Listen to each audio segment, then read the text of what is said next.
una lucha por conseguir unos derechos humanos que los hombres, por nacer hombres, ya los tenían. Exactamente en el año 450 a.C. se tienen noticias de esta lucha. Fue Aristófanes quien escribió una obra en la que se queda reflejada esta lucha que inició la mujer. Se llamaba Lisístrata. En esta obra la mujer quiere disipar una guerra que los hombres continuamente estaban en guerra, se iban y dejaban a las mujeres a cargo de las tareas del hogar, de cultivar los campos, de quedarse con los hijos. Si los niños enfermaban, tenían que quedarse con todas esas tareas. Entonces las mujeres, cansadas de toda esta lucha, deciden iniciar una huelga. Se juntan todas y se suben a una montaña, entre los muros se encierran y deciden dejar al hombre sin sexo, a ver si con esta guerrilla los hombres deponen las armas. En esta obra de teatro, efectivamente, los hombres deponen las armas y van en busca de las mujeres. Pero la realidad no es así. La realidad es que los hombres se apañan entre ellos y continúan con su guerra. De hecho, los efebos rusos son mucho más cotizados que las mujeres. Los moros se dice que son muy moros, pero efectivamente los moros son moros en cuanto al maltrato de la mujer. Pero hay muchos homosexuales moros, árabes, porque los árabes están continuamente de guerra, entre ellos se apañan. Y bueno, yo hace poco leí un artículo de la guerra de Afganistán. Un periodista quería ir allí a hacer artículos y le dijeron que bueno, que podía ir, pero que podía salir maltrecho porque llevaban de sequía mucho tiempo, que estaban en guerra y que no daban fe de cómo pudiera salir. Y bueno, pues esa es la dura realidad, de que los hombres de guerra en guerra y así continuamos. Hoy, 2500 años después, se ha avanzado, pero poco. El hecho es que yo estaba escribiendo esto y digo, bueno, pues Putin está de guerra, y aquí en Europa estamos de guerra, los árabes siguen de guerra, y hemos avanzado, pero no hemos avanzado mucho. En la actualidad, la gente joven está cambiando un poco esa mentalidad, parece que hay que ayudar a la mujer, pero no lo hemos erradicado totalmente. La tarea de la casa se le asigna a la mujer. Hay un ejemplo que dice, yo no ayudo a mi mujer porque mi mujer le ayuda y no me da las gracias. Y otro dice, yo sí le ayudo porque es que los dos ensuciamos. Como los dos ensuciamos, los dos tenemos la tarea de limpiar. Ese es el quid de la cuestión. Mientras que el hombre no haga esa vuelta de tuerca, no hemos avanzado. Porque todos ensuciamos y todos tenemos que limpiar, porque todos somos autosuficientes y las tareas del hogar absorben. Y la mujer necesita salir de la casa. Algunos dirán, es que yo trabajo fuera. Sí, pero es que la mujer te ayuda a que tú avances laboralmente. Y la mujer también trabaja 24 horas dentro de la casa. Y si no le ayudamos, la mujer no va a poder salir fuera a conquistar el mundo, que el mundo también es suyo. Y si se queda en la casa porque necesita salir a socializarse, necesita salir a ver estos eventos y necesita hablar con unas con otras, que se enriquece. Y si los dos trabajan fuera, entonces eso ya no hay que hablar. Eso es que se tienen que dividir por la mitad las tareas. Y luego también tenemos que ver que no nos engañen con golosinas como tú eres la reina de la casa, tú eres la ama de la casa. La reina, nada de reina de la casa, que no queremos ese reinato. ¿Y amas de qué? ¿Amas del fregón y del mocho y del cepillo? No queremos ser amas de eso, no. Y también tengo que hacer una salvedad, que las personas que trabajan en esto es tan digno ese trabajo como otro cualquiera.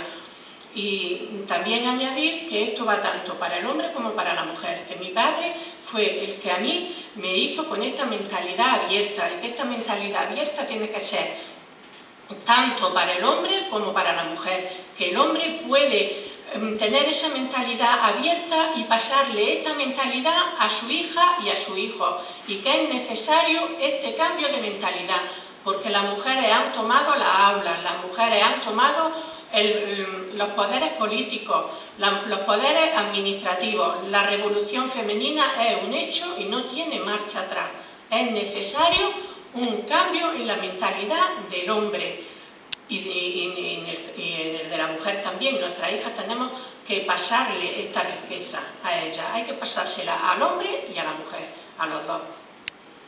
Y bueno, ahora voy a recitar un pequeño intermedio para recitar un poema mío, de mi poemario Amores y más amores, un poema de desamor, y me va a acompañar a la guitarra mi compañero, un buen guitarrista, Juan.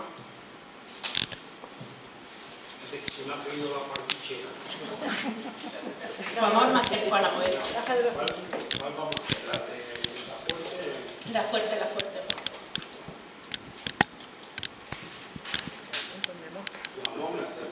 Tu amor me acercó a la muerte.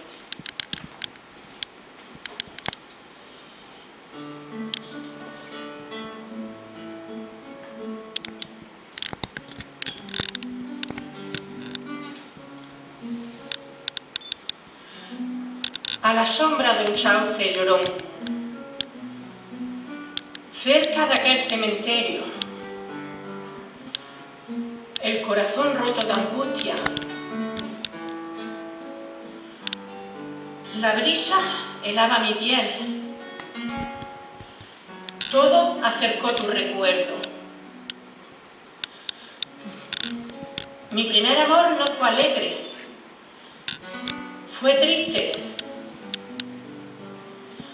triste como aquel cementerio, helado como aquella brisa, helado como quedan los muertos.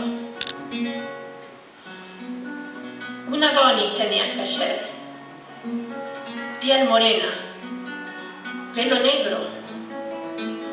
Tu amor me acercó la muerte, el frío, la tristeza, el llanto, la pena. De nada de ello reniego. Ahora que no estás, todo se torna en aromas de campo, en trinar de pájaros. Ya no quiero tu boca llena de vino y menta. Ahora mi corazón reposa sereno, lejos de amores imperfectos.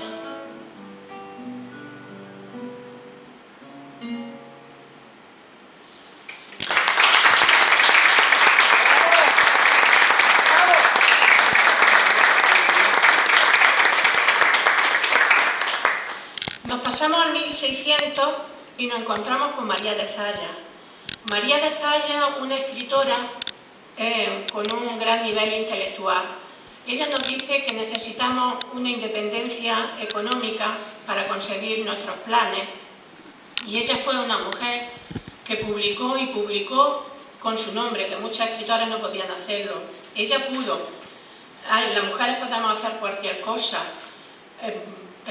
Está claro que estamos en los bancos, que estamos en las universidades, pero ella pudo porque tenía una renta que le dejó su padre, que era capitán de infantería, y viajó a Nápoles, viajó por toda Europa, viajó por toda España. Eso le dio una apertura de mente muy grande, una apertura de mente que es muy importante para muchas cosas. Y escribió muchos libros que han llegado hasta nuestra época. No todos, porque muchos de ellos fueron quemados por la Inquisición. Y preguntaréis, ¿por qué los quemaron? Pues los quemaron porque escribió sobre el sexo. Ella era bisexual y tuvo un amante que se llamaba Ana Caro, escritora de su época. Los escritores se dan una pauta que se va repitiendo, y es que la mayoría son bisexuales. Son unas mentes muy abiertas, están muy separados de la religión medieval que pecaminiza a todo es pecado, una religión muy estrecha y ellos son muy estudiosos, están separados de las normas sociales estrictas, no se fijan ya tanto en lo que es el sexo, sino en la persona, en su intelecto, y entonces muchos de ellos son bisexuales como esta mujer, y ella escribía sobre su amor con las personas, con las mujeres, le daba consejos a las mujeres, y entonces la Iglesia eso no lo permitía, y mucho menos que estuviera escrito. De hecho, en nuestro tiempo aún está, considera pecado, que yo no sé exactamente lo que es pecado, yo considero que todo es una elección, pero bueno, considera que es pecado las relaciones homosexuales, y le quemaron muchos libros, pero muchos de ellos han llegado a la actualidad. Y luego pasamos a otra escritora coetánea suya, Sor Juana Inés de la Cruz, una escritora también con un coeficiente intelectual muy alto, pero no tenía medios económicos. Entonces ella decía que ella no quería belleza física, sino tenía una belleza intelectual. Su salida fue el ámbito religioso. Entra en la orden de los Jerónimos y allí la descubre la realeza y le pide obras para sus festejos, tanto profanos como religiosos. Allí se encuentra bien porque ella lo que quería era estudiar y estudiar. Y tenemos que ver que antiguamente no podía estudiar todo el mundo.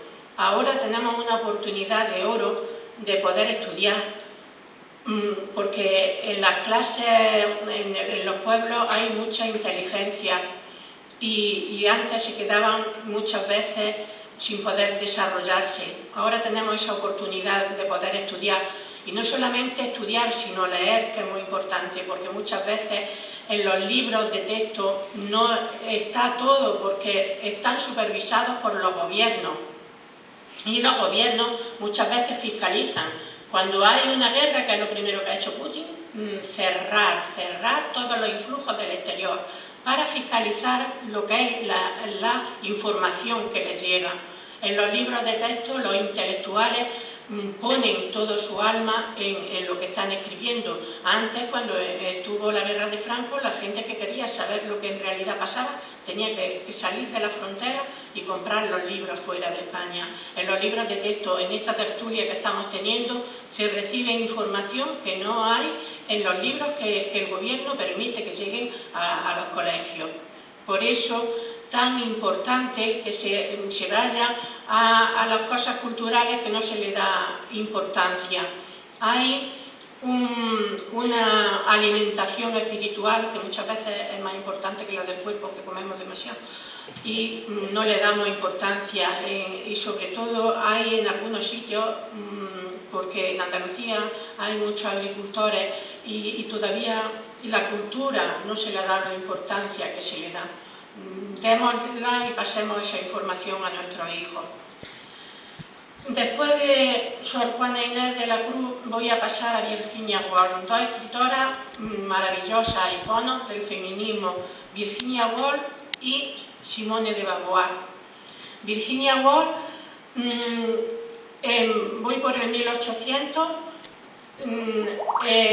efectivamente ella también habla de la necesidad de una independencia económica, que si no tenemos una independencia económica no nos podemos mover, a no ser que alguien nos subvencione, nuestros padres o quien sea, si no, no nos podemos mover. Ella escribe en su libro Una habitación propia y dice que es muy importante escribir y leer. Que por lo menos escribamos, aunque sea la lista de la compra, 2 o 3 frases al día para mantener nuestra mente ocupada, que nuestra mente, nuestras neuronas se muevan un poco. Y esta mujer nació en una familia de artistas, una familia muy curiosa, porque todos tenían una belleza extraordinaria, servían para los pintores pre-rafaelitas, eran, ¿cómo se llama? Servían que los pintaban de modelos, servían de modelos para los pintores pre-rafaelitas, y su familia era una familia de ideas muy avanzadas. volvemos a repetir el mismo perfil que las escritoras anteriores. Eran bisexuales, de hecho ella comparte amante con su padre, pero tuvo un problema, y es que la violaron sus hermanastros porque su padre era viudo. Entonces ahí no supieron ver lo que es el sexo permitido con el sexo obligado. Entonces esta muchacha terminó un poco mal mentalmente y terminó suicidándose. En su obra Una habitación propia recoge todo esto. Ella se dedicó a dar charlas y recoge lo más importante de sus charlas, y decía cómo ella hubiera querido estudiar una carrera y no pudo, que tuvo que conformarse con ir a las bibliotecas de la universidad y sentarse en los patios de la biblioteca.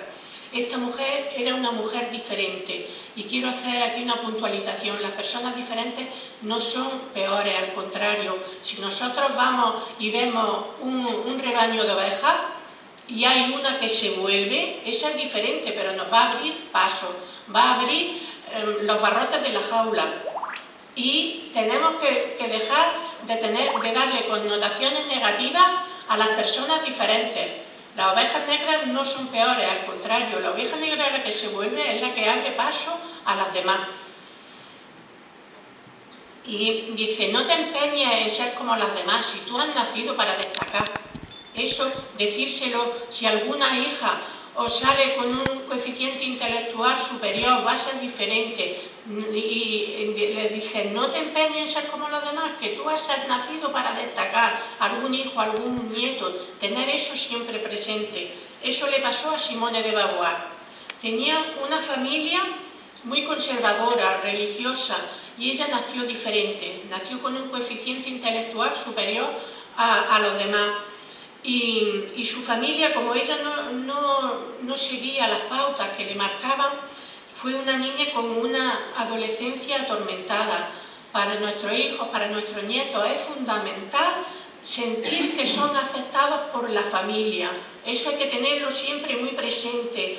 Ella tenía que luchar contra esa mente que tenía tan despierta, contra sus estudios y encima contra el rechazo de su familia. Entonces ella se preguntaba, pero es que yo estoy haciendo algo malo, es que yo estoy poseída, ¿qué me pasa a mí? Que mi familia no me acepta. Fue una de las mentes más brillantes del siglo XX, junto con su compañero Jean-Paul Sartre, que fue premio Nobel, que se lo podían haber dado a ella, pero es que las mujeres siempre hemos estado un poco más apartadas. Ella, su familia decía que las trabajadoras podían servir para el sexo, pero no tenían nivel para casarse con los señoritos, y ella decía que por qué. Y entonces decía a su familia, es que tú no eres como nosotros, no, tú no sirves, y era rechazada. Sin embargo, luego su familia vino a menos y ella le pagó a sus padres unos buenos hospitales y los mantuvo. O sea que una mente muy brillante. Ella decía que lo principal es la ley del cambio, que todos vamos cambiando, y eso es natural, cambiamos a los 15 días, cambiamos a los 5 años, cambiamos cuando somos adultos. Y también decía cómo valoraba una buena charla, una buena tertulia y el refinamiento espiritual, que la vida es corta y hay que alimentar el espíritu. Y el cambio, por supuesto, porque la sociedad que no se anima a cambiar, estas chicas moras que las obligan a casarse con maridos que han elegido, estas religiones tan obtusas como los de los yihadistas, eso es malo para ellos y para los demás. Y somos racistas, pero somos racistas con la pobreza, porque muchas veces decimos, ay, yo no quiero que te cases con este moro, pero si tiene un yate ya cambiamos, ya no es moro, ya es árabe. Hay que ir cambiando las mentalidades, no estancarse en la ley de cambio, como decía Simone de Beauvoir.